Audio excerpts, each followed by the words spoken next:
Sunpak Ultra 6000 PG tripod. Keep in mind that Sunpak did send me this tripod to try out, make a video on based on collaboration terms, which means they had no say in the content of the video, and they were not allowed to preview anything. This has a friction style grip to the tripod. That means you can quickly adjust the position of whatever's attached to it. It also has a bubble level on the top, so you can get that at least relatively closely aligned to the proper angle. There is a quick release system on the top of this head. It does rotate, and that is probably the weakest point of this whole tripod, is the connection point of the quick release system, base plate, and the rest of the head. It is a relatively small screw in there with small screw threads, and I did see a few reviews that was the point of failure. So considering all of that, which I'll get to a lot of other features of this tripod, you probably don't want to put anything on here that puts a large load far away from the tripod head in this case, because that will put a lot more force on that small screw. Let's go over the other features and functions of this tripod. The quick release system on here does have an additional pin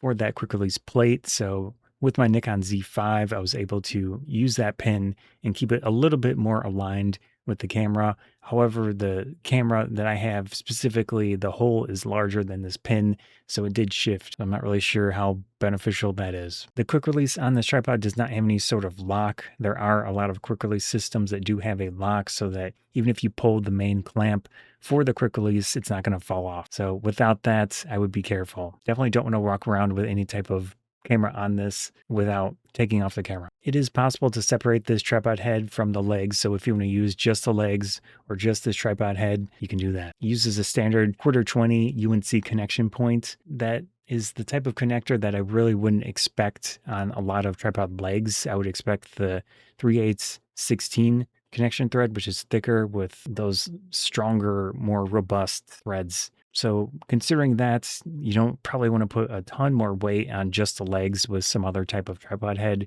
but it is better than the other screw in this quick release system. For the intersection of this tripod, it is a geared vertical tube so that you can get fine adjustment with it. It has a crank, and there is also a clamp to tighten that down. Probably the best use case I came up with this tripod, with the top section that you can easily adjust with that grip type connector that uses friction, obviously. If it's too much weight, that's not going to work amazingly well. But anyways, with that plus the intersection where you can crank it and get fine adjustment, I could see doing some sort of selfie filming to the camera with this tripod, using a phone, using a small camera. I think that would work really well with it. That was kind of one of the main things that made sense to me for this tripod. I did see some specifications on the maximum weight capacity, and there was 11 pounds. I think that only relates to the legs. I wouldn't put 11 pounds on this tripod head, especially with the connector for that quick release system and then the rest of the head. And just the head in general uses clamping friction, probably some springs and such. So it just doesn't seem strong enough to really hold that much weight, especially if it's far away from the camera. So if it's like a long telephoto lens, I wouldn't do that. Anyways, if you do want to use the legs by themselves, you have that 1/4-20 connection point, and they seem decently strong. One other aspect of the tripod that I would consider if you're just going to use the legs, these clamps on each leg section are somewhat thin plastic. They should be fine, but also consider that the feet on these tripod legs are also a plastic material, and the actual shoe for the tripod legs, it is a softer material, which is good. That way it can kind of conform to whatever surface you have the tripod on.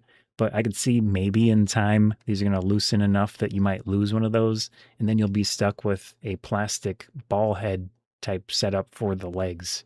That's probably not ideal, unless you can source some type of replacement. There are metal arms that connect the legs themselves to the intersection. That's a nice little addition to make things more structurally sound and rigid. And with that, there is also another clamp to tighten that down so it doesn't shift upwards and downwards. There's a O-ring that's made out of some type of stretchy material that kind of keeps that intersection from moving too far downwards. So if you lose that, that'd probably be not great, but it's probably going to be fine. You just have to be careful, more so if you don't have that O-ring anymore. Like the tripod head that comes with this, the tripod legs also have a bubble level. That's nice convenience for any type of landscape work or just trying to get your tripod as level as possible for whatever you're doing. Considering you can take off the tripod head, you can put it on the bottom of the camera With that intersection, there's an additional 1/4-20 connection point. So if you did want to have your legs extended and then have the camera under the tripod inside there, this could be a useful feature depending on what you want to do.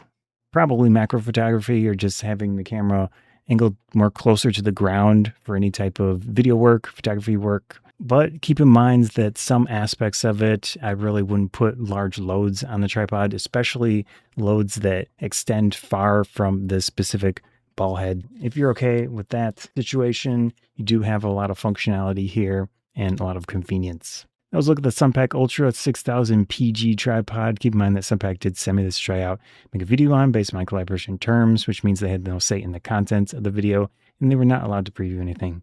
Scott Photography Bonsai, thanks.